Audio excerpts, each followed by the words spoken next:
Today, probably the biggest lessons about business that I learned was by being in Nigeria. I learned so much.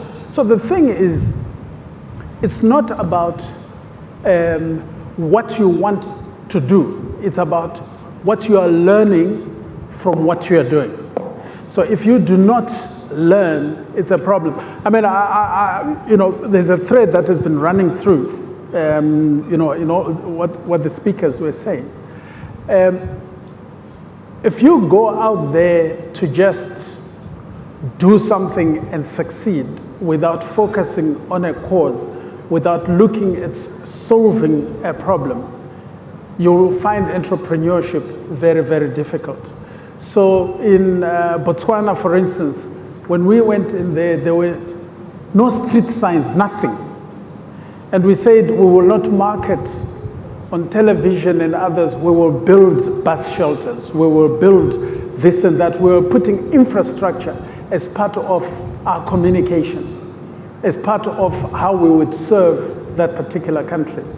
And so the bottom line is that you've got challenges in every single country, but it is what you learn and what you can share with others that becomes very, very important. Thank you very much. Thank you for that, sir. My next question will be for Ms. Flora Mutahi. So Kenya is strategically positioned for trade within Africa, especially within the African Continental Free Trade Area, which you mentioned is now in motion. So what real opportunities and practical barriers do you see for Kenyan businesses and for businesses in Africa generally, particularly SMEs, in expanding export across the continent? Thank you very much. I think the first thing around the Africa Continental Free Trade is, of course, a huge opportunity to move goods and services across. But I always tell SMEs the most important thing is first stabilize. You know, when I think when I shared my story, yes, I did go to the US when I was very young as a business. And all it did is it put a big strain on me. So first deepen your business before you begin to widen your business. And I think that's the first thing I need to say. Otherwise, when you start trying to run on very thin balance sheets, very thin cash flows, your business is going to collapse. So have a deeper business and then start understanding where you're going. So what I tend to find works the best is what is working for you in your own country. You know, your business model. If you're working through a distributor model or your, whether it's a service, a partnership, whatever it is, then try and replicate that in another country.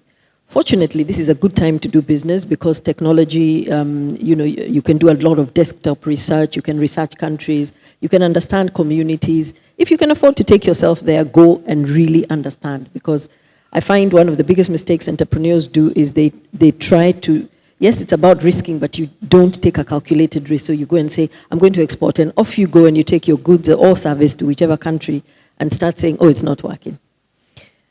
I talked about the Africa Continental Free Trade, yes, being an opportunity, but as much as the tariff barriers have been removed, the non-tariff barriers are what now we are really having, we're requesting governments and everybody to address. I gave my case in point, and I believe other entrepreneurs would suffer the same thing. Opportunities, anything. Anything that you can move from your country to the neighboring country, you're getting a bigger market.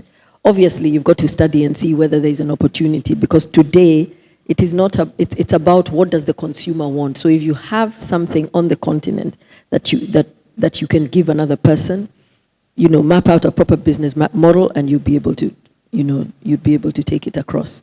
Because like I say, Africa has got to stop using our hard-earned money to go and buy products that have been built, from us to them and back to us.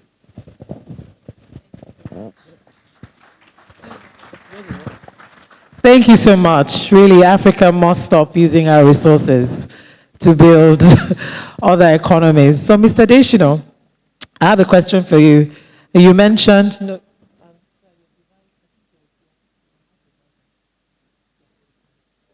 yes, it's working. Yeah. So you mentioned that many successful entrepreneurs began as intrapreneurs. And in your experience, what key habits or mindsets should professionals develop while they're within organizations to prepare for this entrepreneurial success? I think Somto somehow answered that question earlier when he spoke of the fact that if your remuneration is 100,000 naira, you don't deliver 100,000 naira value. Of course, what you do is do 200, a million, and the rest of them. Now, part of what you will hear is you adding value. For some of us, and my own organization, we've changed that to multiplying value. That it is when you're able to multiply value truly at an exponential level that you truly will be rewarded with something bigger and better. And it is you not just looking at remuneration as a basis of evaluating your performance or your person. You need to start to see yourself from the perspective of being a solution provider and making life more comfortable, more meaningful, useful to some other persons outside your organization. Then your organization itself will be able to reward you with something more profitable. And at least, like I've said, that's just for me the pathway to prosperity and to you becoming number one in any industry you find yourself. Most times what most people do is to complain, and I've seen that timelessly, and complain about the kind of job they're being asked to do and or the salary or remuneration they are receiving. One of the things we do in 𝐓𝐼R is to take one of the things Dixon said, is to humble you. When we hire people, we'll send them graduates of Convened University and some of the beautiful universities in Nigeria. We ask them to clean floors, go to nightclubs and be serving people. We tell them to go and clean the washrooms, you know, so that's to bring them down to planet Earth.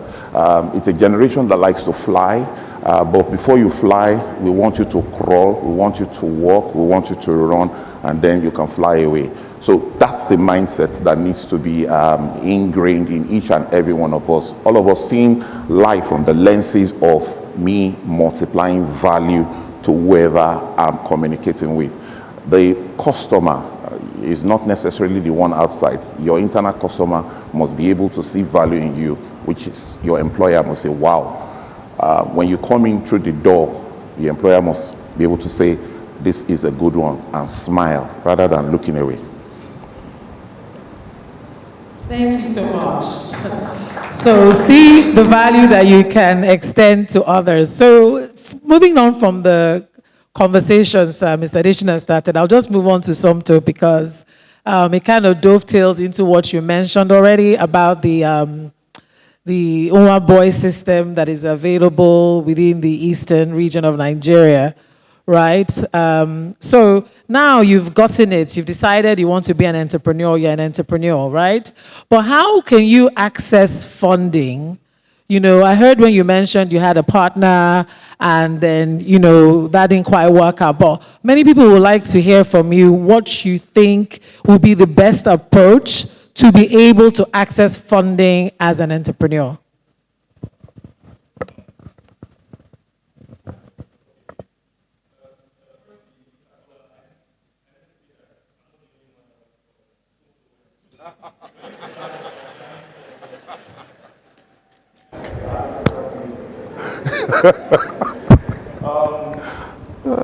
So, when we talk about accessing funding, it's a very, very challenging topic, especially for there's levels of kind of funding. There's like when you're looking for SME kind of funding or you're trying to build a venture scalable business kind of funding.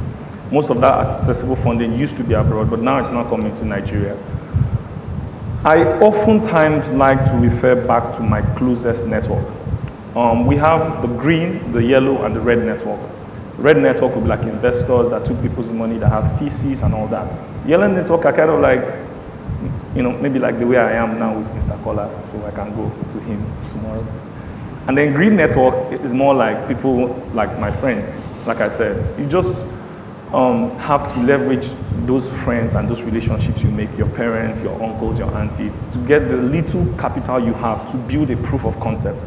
Now, not necessarily, even in trading or whatever you want to do, it's important to leverage network to access the smallest form of capital that you can get and manage it properly to show that if given more, I would produce more results. I think that's my go-to strategy for getting fast capital. Thank you so much. And Mr. Somto, since you're all cut from the same cloth, I will just move on with my next question to you. Now we're going to talk about digital infrastructure, right? And how central it is to Africa's future. So how can we ensure that our policies, I don't know how much you see the dependency of policy on being able to scale your business within whichever continent or country that you're living in. But how do you see, how can we ensure that policies, talent, and capital are aligned to build scale? And how can we ensure sovereignty on our digital ecosystems? I hear a lot of people talking about tech. All of us know that tech is what you should use to drive your business. But really, how can you even ensure sovereignty of that ecosystem around that? Thank you. Okay, yeah. That question is very hard, right? It's sounding like it's for the government. Yeah, but like I would try and answer it from a receiver of the policy. So I think on my wish, right? So obviously policies are designed to either enable or regulate operations of, a given entity, a business or an institution. In tech, I think I'll just focus on in a Nigerian context, right? So we actually have great policies here, right? That has enabled tech, fintech. That's why Dixon said everybody's doing apps now, because the policies are favorable to spark, innovation among young people. It's almost like the policymakers just allow us to explore, right? When your stuff now becomes a thing, they would knock and say, all right, we're here now, and how can we, make sure this thing is benefiting Nigerians or Africans, and how, again, they also think about how to protect data. Nigeria has a very solid data protection agency, a very solid one. So there's policies around data protection, which is solid. There's data around attracting investors in this market, which is also solid. There's also good regulatory relationships, I think, right? Because I've experienced it, right? Between, business owners and, like I said, the policymakers. I think as of now, I think policymakers are getting more, the word is, I think, they're getting more, used to hearing and learning from what, entrepreneurs are doing or people who build enterprises are doing, and see how they can help and benefit us, right?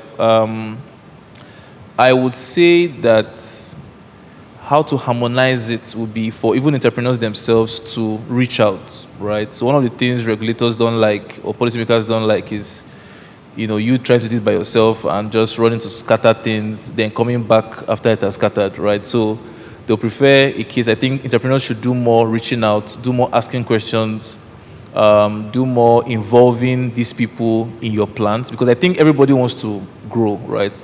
And they want to do their job and make sure that nothing comes back, right, to bite them because of your innovation or your invention, right? So carrying them along is a very crucial, aspect of business.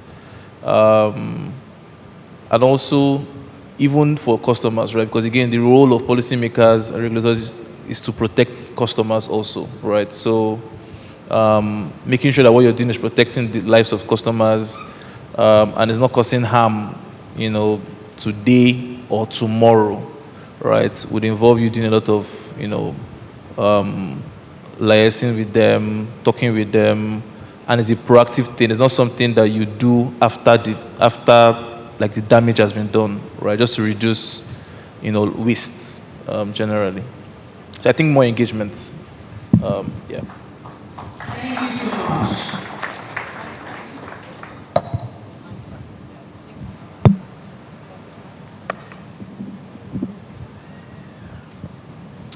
Okay, great. Now we're just going to take perspectives from each of you on what you think are the most burning issues entrepreneurs should actually focus on as they move on to try to scale their businesses. I want to believe everybody here that decided to start a business and be an entrepreneur will like to have a Melvin Tees, will like to have something that is cross-continental and cross-regional as well. So from your own perspectives, you've all shared a lot, but we'd like to hear from you what you think are the most burning things that entrepreneurs should focus on. So ma'am, we'll start with you, the Melvin T girl, and then we'll take it that way as well. Thank you.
Sales outside Nigeria, what do I need to put in place as regards regulations and distribution? Well, congratulations. I always say entrepreneurship is not for the faint-hearted, so well done. I would want you to put the same plannings you've done for building your business within Nigeria. Now you start taking it out. So where is the market? What does the market want? What are the regulations in that market? So for example, you know, if your tea is just I'm not sure where you're sourcing your tea, or if it is a herbal tea or a health-related tea, who is interested in that health? And maybe the idea would be to start locally, somewhere pretty close.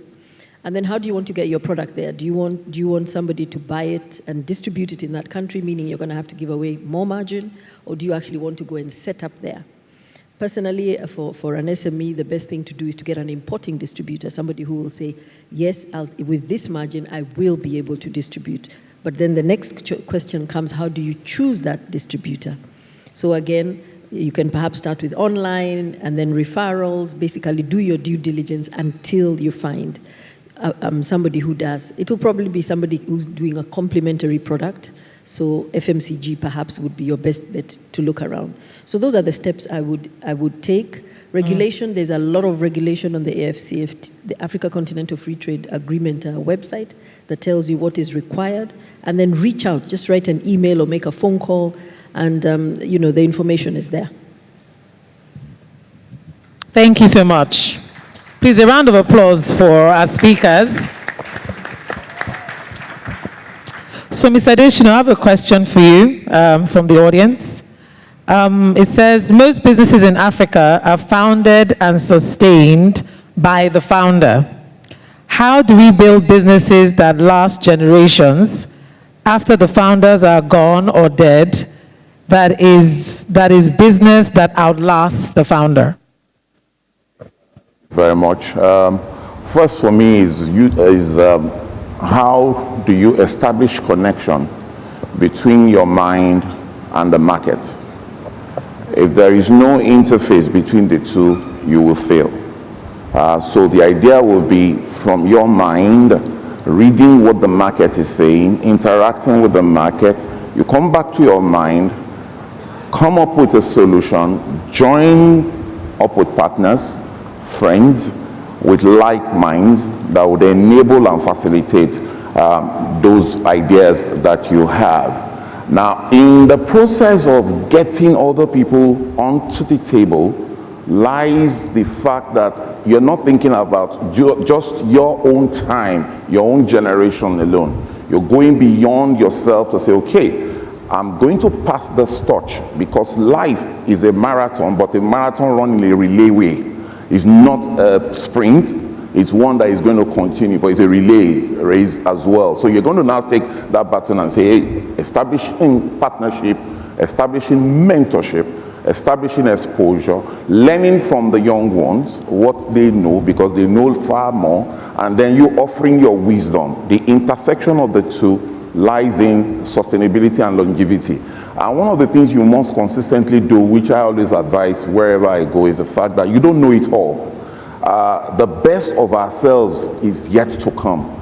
A lot of greater products are still coming we've not even imagined happening. Some of us are living in the moment today, and I'm sure if they take our phones from us, trust me, we'll feel like we are dead today.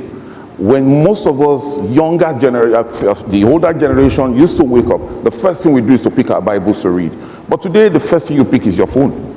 And then you go through and all that. The way I've always seen life is in terms of the priority of man. The idea from Abraham Maslow was that food, clothing, and shelter represent those things we need. Today, data is number 4, and for quite a number of people, data is number 2. If not for the fact that they have to eat to survive, probably data will be number 1, to be able to use data. So the idea is really, for me, finding the right set of people, very few outliers within the organization that possess the human nature, the skill set to be able to nurture excellence, facilitate progress, and encourage those who are weak to become strong. That way, you truly will become generational. It is you giving shares to them as well, because if they don't have a stake in the game, they will think, hey, what's going on here? I'm just doing it for this person. So you need to have a policy that guarantees shareholding for the best of people around you. And like I usually will say for those of my mentees around, until the best of us lead the rest of us, we're going nowhere. Is how do we find them? Let's give them the baton. Thank you so much. Thank you. And now for Mr. Dixon, we have a very interesting question here for you. I'm going to read it through. It's a bit long, but I think you get the main points. So the person says, I've had my own share of failure through partnering with my husband in business. And I understand that loyalty is part of principles to look into when entering into a partnership business with anyone. My question and serious concern is this. Is it advisable I continue with such partnership business with him, my husband, where loyalty is far-fetched from him as he sees my expertise as over-savvy? Sincerely, I'm at the verge of losing it, and I sincerely want to pull out and start a business with a new name. Thank you. for Mr. Dixon? First of all, I'm not a marriage counselor. Anything I say here cannot be used against me in any way.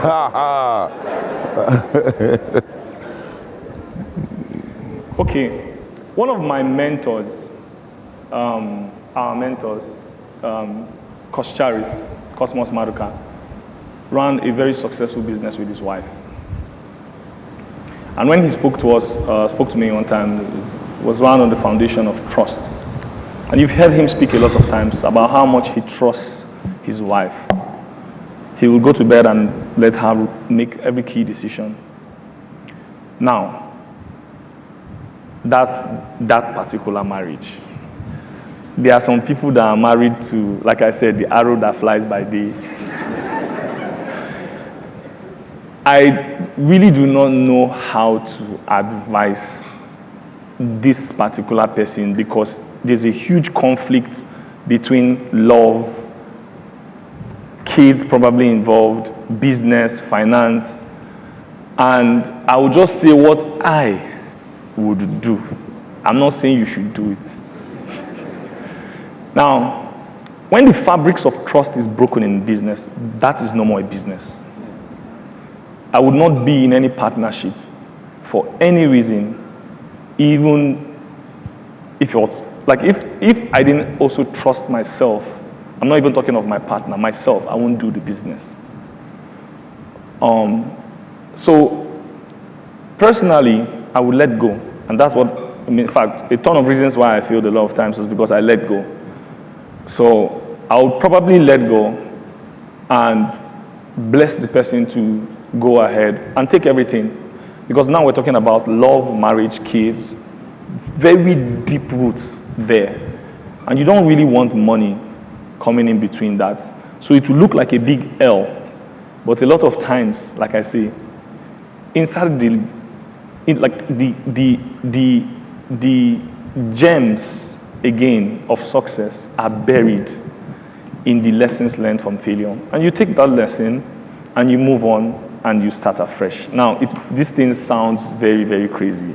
And it sounds like, especially imagine you built a company as big as what's Piggy vs. Sahara, and how would you let it go? I'm just saying that I will let it go and move on.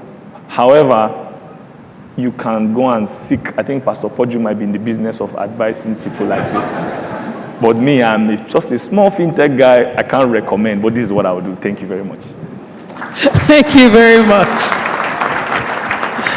I'm sure we can all learn from that, and I hope the speaker, the person who asked the question, will also learn from that. So, Mr. Somto, the question I have now is for you, and it says, collaboration is important in starting or sustaining a business. Please explain how exactly we are to collaborate, and who are the people that we should be collaborating with as a startup? Thank you for that question. I think that was very targeted at me, which is interesting.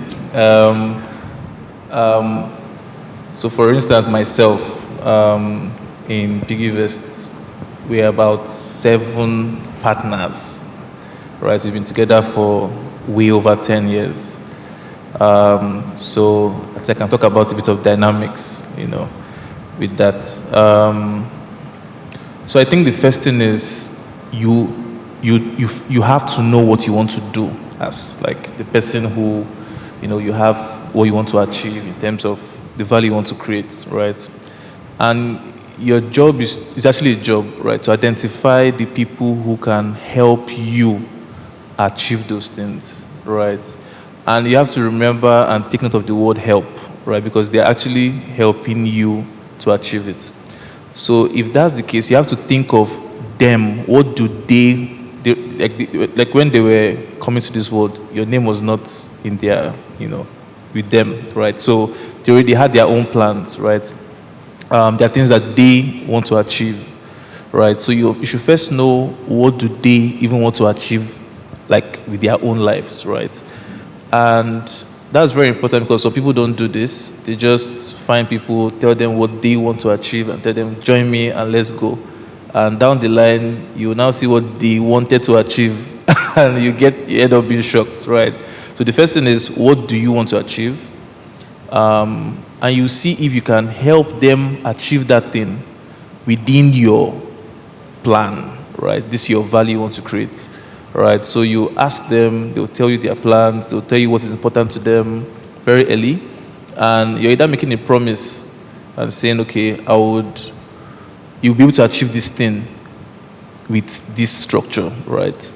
And you have to keep to that. And I think it's something that, and we follow the path of Jesus, right? When he was recruiting his partners, he met them in their day, right? And he said things that, I will make you fishers of men.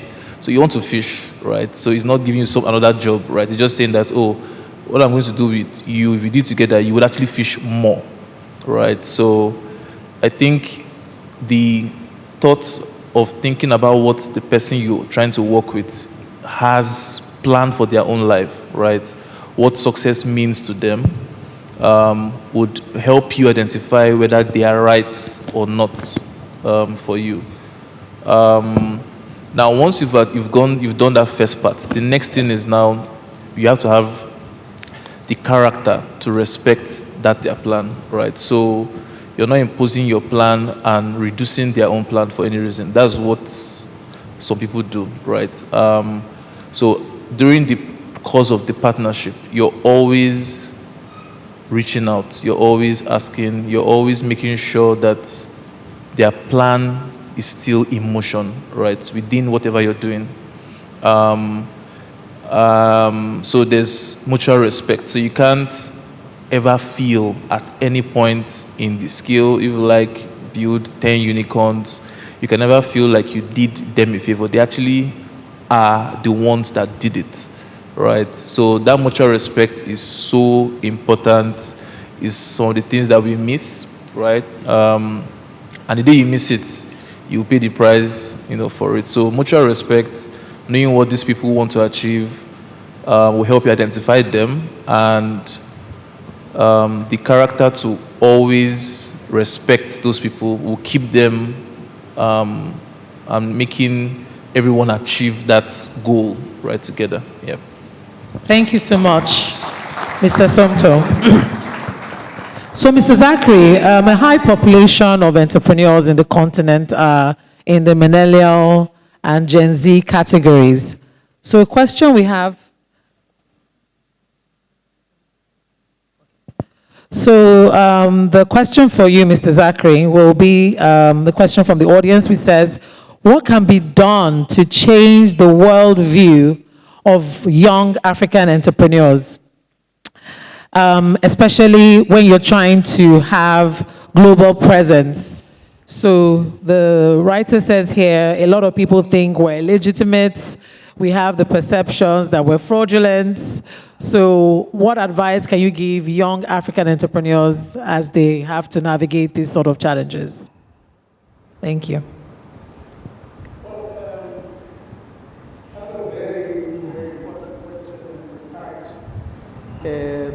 I've decided to dedicate a lot of my time on that issue through platforms that I run, mentorship platforms, but I'm also doing a book, hopefully before the end of this year, on building thought infrastructure. I think for us as Africans, the thought infrastructure needs to be addressed. I will explain. If you go to Europe, there are roads, there's education systems, they've got power, they've got all sorts of things that would make national infrastructure. And then you come to Africa, we've got the same. We've got roads, we've got power systems, we've got telecommunication systems, we've got all sorts of things. But the difference between our infrastructure and the infrastructure in Europe is that our roads have got potholes. Our power doesn't work all the time. So there's something wrong with our thought infrastructure, or with the quality of our infrastructure. So the issue now, which is the challenge that I have, which I believe we have to address, especially when you're talking to young people, is what forms your thought infrastructure? What is your attitude towards the things that are there? So I'll give an example. In my country, in South Africa, we've blamed white people, we've blamed colonialism, we've blamed everything that has happened in the past for the past 40 years, 50 years. The question is, for how long will we continue to blame colonialism and all the other parts of history that impoverished us or disadvantaged us? Is it going to be 100 years, 200 years, 300 years?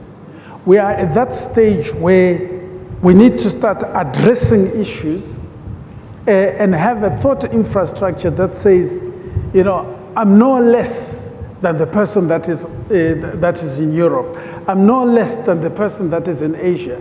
If you look at India was colonized, just like we were colonized. Singapore, the Asian tigers, all of them were colonized. Even the British used to be under the colonial rule of the Romans.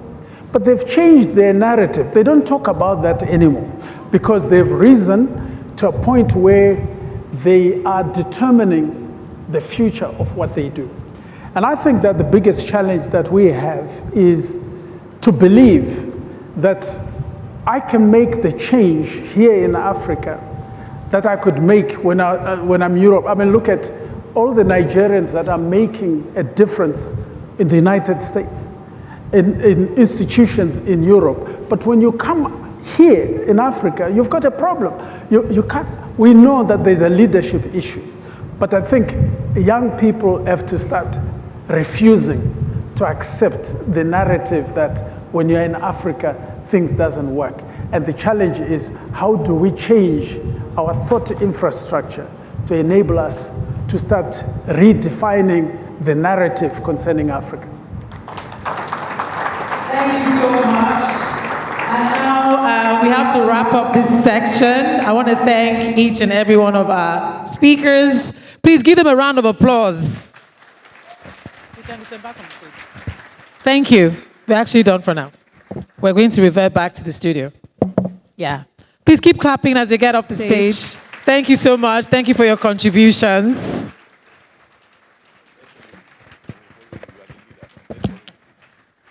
Not quite.